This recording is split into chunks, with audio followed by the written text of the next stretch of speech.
এখন বর্ষাকাল চলছে, মানে আমের সিজন প্রায় শেষ, কিন্তু আম আমাদের রাজামশাই।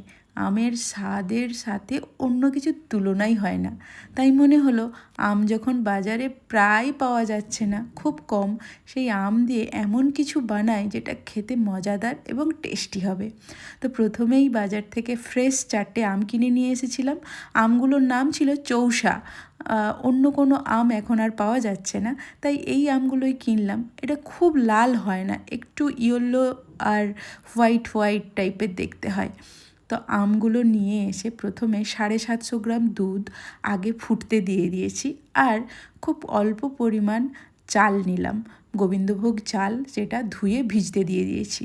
আর দুটো আম কেটে তার পিউরি বানিয়ে তার সাথে কনডেন্স মিল্ক মিশিয়ে একসাথে ফুটিয়ে একদম এরকম গ্রেভি গ্রেভি গাঢ় একটা ক্ষীরের মতো তৈরি করে নিলাম।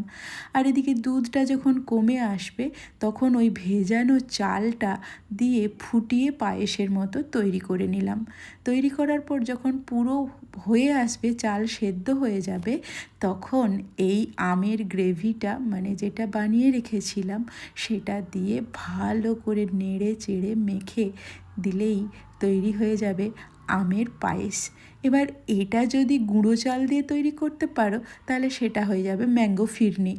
আর আমি বানিয়েছিলাম আজকে আমের পায়েস। তো খেতে তো অসাধারণ টেস্টি হয়েছিল, আর দেখতেও খুব লোভনীয় হয়েছিল। তো পুরোটা বানানো যতটা ইজি, ততটাই খেতেও কিন্তু ভীষণই টেস্টি।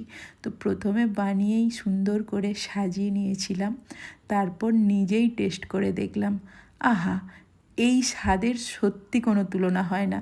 ম্যাঙ্গো ফিরনি আমি দোকানে যেটা খেয়েছি, ওদের কাছে প্রসেস জিজ্ঞেস করেছি, বা ইউটিউব এদিক ওদিক থেকে রান্নার প্রসেস জানে আমি রান্নাটা করেছি, তো সেরা হয়েছিল খেতে।